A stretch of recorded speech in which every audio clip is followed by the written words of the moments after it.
মাহমুদ কোন ব্যাংকে ৩,০০০ টাকা জমা রেখে ২ বছর পর মুনাফা সহ ৩,৬০০ টাকা পেয়েছেন।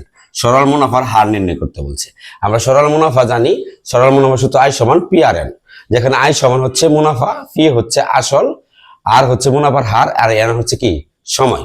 তাহলে এখানে দেখো এই জিনিসগুলো আছে কিনা খেয়াল করো। তাহলে এই জায়গায় আমাদের প্রথমে যেগুলো দেওয়া আছে সেগুলো আমরা আগে লিখে নিতে হবে।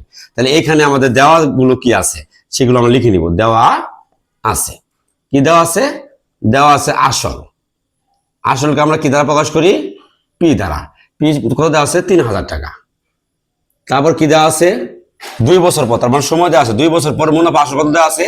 ৩,৬০০ টাকা। তাহলে মুনাফা সহ মানে কি? মুনাফা আসল। তার মানে মুনাফা আসল আছে এই জায়গায় কত?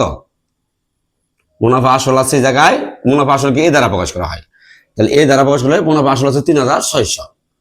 তাহলে আমরা জানি যে মুনাফা আসল থেকে যদি আমরা আসল বাদ দেই, মুনাফা আসল থেকে যদি কি আসল বাদ দেই, তাহলে আমাদের পাওয়া যাবে কি? মুনাফা। তাহলে এখানে মুনাফা পাওয়া যাবে। তাহলে আমরা মুনাফা লাগবে, যেহেতু হার নির্ণয় করতে আসি, কারণ হারের সমান আমরা জানি আই বাই পি এন। ঠিক আছে? তাহলে এখানে তাহলে মুনাফা যদি লাগে, তাহলে আমরা এই আর বাই করতে গেলে আমার মুনাফা লাগবো, আই লাগবো। এই জন্য আমরা এই আয়ের মান বাই করবো। আর আয়ের মান বাই করবো কই থেকে? এই মুনাফা আসল থেকে যদি আসল বাদ দেই, তাহলে আমার কি বের হয়ে যাবে? ও মুনাফা আসল থেকে যদি আমরা আসল বাদ দিই, মুনাফা আসল থেকে যদি আসল বাদ দিই, তাহলে আমার কি পাওয়া যাবে? মুনাফা পাওয়া যাবে। ৩,৬০০ মুনাফা আসল থেকে বিয়োগ করলাম আমরা কত? আসল কত? ৩,০০০ টাকা। যদি বিয়োগ করো তাহলে হবো ৬০০ টাকা। আর কি দেওয়া আছে এই জায়গায়? সময় দেওয়া আছে।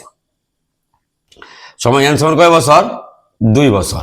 এখন আমরা কি আমরা জানি না? আমরা জানি সরল মুনাফার ক্ষেত্রে, আমরা জানি সরল মুনাফার ক্ষেত্রে কি আই সমান পি আর এন। আমার চাইছে কি এখন? হার।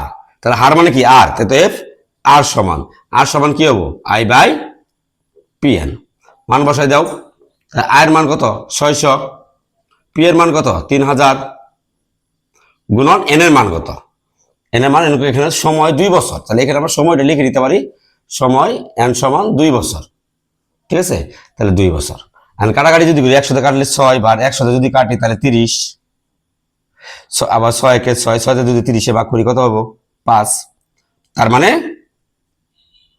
তার মানে হচ্ছে আমার কত? উপরে ১, নিচে ৫ দোকানে ১০। বাই করতে হচ্ছে কি আমার? হার বাই করতে গেলে আমাদের কি করতে হয়? পার্সেন্টে বাই করতে হয়। ১০ হবে এখানে, গুণন ১০০%। আমরা লাস্টে এখানে ১০০% দিব। হার বের করে আমরা কাটাকাটি করার পরে যেটা থাকবে সেটার সাথে ১০০% দিব, কারণ আমরা হার বের করবো। এখন এই 10 দিয়ে যদি ১০০ ভাগ করি কয়বার যাবো? ১০ বার। ১০ দিয়ে একে গুণ করলে ১০, আর এই পার্সেন্ট। তাহলে মুনাফার হার হচ্ছে কত? ১০%। আশা করি বুঝতে পেরেছ।